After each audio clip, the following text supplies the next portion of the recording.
ฟังดีๆเราเลือกเอาเด้อไผก็ดีถ้ามันมีมันก็ว่าขาเฮาตัวเนาะแต่มันก็มีอยู่จริงๆนาคกันน่ะมันก็มีอยู่ดอกแต่ว่าบอกว่าอันมึงแปลงร่างใหญ่ๆให้กูขี่บินบาตได้บ่วะอุ้ยเฮ็ดบ่ได้มันว่าเสียพลังงานหลายตั้งแต่มาหาอันหลวงพ่อนี่ก็พ่อได้อาศัยบุญกุศลพ่อได้ซุ่มได้ยินน้ำอยู่ดักบางเดือนมันมาขอเฮาสำเร็จพวกบ้านั่นสิไปขอมันจังไดเนาะเว้าแม่งคักๆโลดพวกเลี้ยงผีถือผีเวลานี่พากันเลี้ยงบวงสรวงผีบ้านผีหยังก็บ่มีเข้าใจว่าล่ะพวกบวงสรวงพญานาคเพื่อจะให้พญานาคมาเสกเงินให้หาเอาเองงอกอยู่จังไดมันคือบ่พากันเก็บเอาเงินค่ารถไปหาอันแหมเอาเงินอันไปพากัน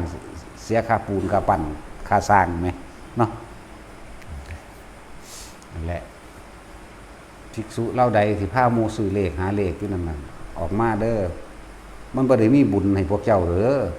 พวกเจ้าทำบุญทำทานหยังมันบ่ไปเด้มันค้างเบิดจักว่าล่ะภิกษุเล่าใดก็สั่งที่มีความเชื่อเรื่องการบวงสรวงพญานาคหรือให้พญานาคหรือพญาเวทสุวรรณหยังก็สร้างว่าสิมาดลบันดาลปกป้องความสุขความทุกข์ให้มีแต่บาปล้วนๆเด้อบอกให้เต็มๆโลดเขาสิเอาอีหยังแนะนำพวกเจ้าไปตัวเขาเองยังพึ่งตัวเองบ่ได้ยังไปหาพึ่งผู้อื่นอยู่ไงพึ่งผีสางนางใหม่เทวดาอีหยังอยู่หั่นสิ่งทั้งหลายเหล่านั้นล้วนแล้วถ้าพึ่งหมู่ผู้เพิ่นบริสุทธิ์เด้อเนาะพญาอินทร์พญาพรหมทั้งหลายเขากราบไหว้พระพุทธเจ้าเขากราบไหว้พระธรรมเขากราบไหว้พระอริยสงฆ์เด้แต่ของบ่ท่านได้อริยะอีหยังแล้วออกมาไปก็เลยปั้นคุดปั้นคิดเนี่ยออกมา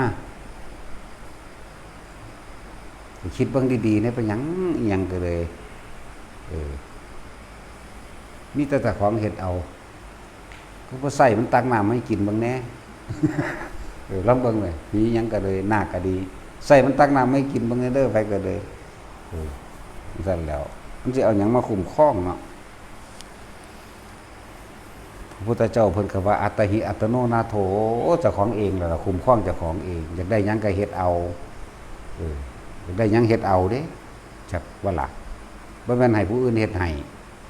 แต่คนกับคนแท้ๆใส่มันก็ยังศูนย์อยู่เนาะสิว่าไปหยังกับแนวบ่มี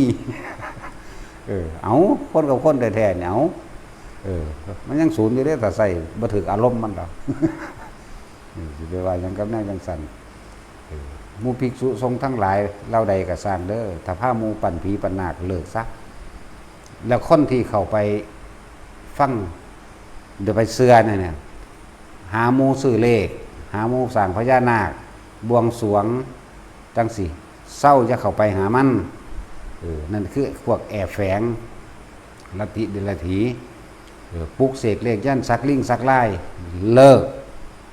มันบ่ได้พาพ้นเด้เนี่ยตายเบิดเราได้อันพวกไล่หลายมากก็ดีเนาะแต่ส่วนมากลงนรกนะแฝงสั้นเกจิใหญ่ๆที่เฮาว่าซาหรือดังๆใหญ่ๆมีชื่อเสียงสักลิงสักไล่ลงนรกเบิดคือว่าล่ะว่าเฮาก็ลงไปถ่ายวิดีโอมาให้เบิ่งบ่ได้เนาะแต่เฮาก็เห็นอยู่เด้ล่ะถ้าสมมุติว่ามันไปถ่ายมาได้ก็ว่าเฮ็ดเอาอีกแหละ AI อีกล่ะเนาะ มันเป็นธรรมดาเด้ความหลงความงมง่ายของคนนะนี่แม้อยากกินน้ำยังไปตักกินเอาเองนี่แม้อยากได้เงินอยากรวยก็ขยันซื่อสัตย์ประหยัดอดทนอย่าคบคนพาลแล้วก็อย่าเป็นพาลใช้เองนี่แม้นี่แม้มองว่าสิได้แม้บ่แม่นว่าผู้อื่นมาเสกให้เด้เสกบ่ได้มีดอกเวลานาคมาจังสิเขามาขอส่วนบุญเด้เขาบ่ได้มาว่าสิมาเสกดลดานจังเด้แหละไม่ทั้งมีลีก็ไว้ชี้บินบาทแล้วอยู่ในนี่บ่ต้องใส่รถตัดสินก็พักวันงานในจักหน่อยเนาะเฮ็ดใหญ่ๆยาวๆเด้อพระผู้หลาย6 7 10ยาวๆออกมาบัดนี้เฮาก็สนเข้ามันก็สอดเข้าหูดังมันน่ะแม่นบ่ล่ะเฮาก็นั่งทั้งหัวมันก็เฮ้ยๆแล้วแสตีแล้วมันซ่าหลายก็เลยจังซั่นตัวนั่นว่าบ่มีแนวจังซั่นยังว่าอยู่งูก็ว่างูอยู่โง่ข้างนอกก้นนั่นสันก็เลย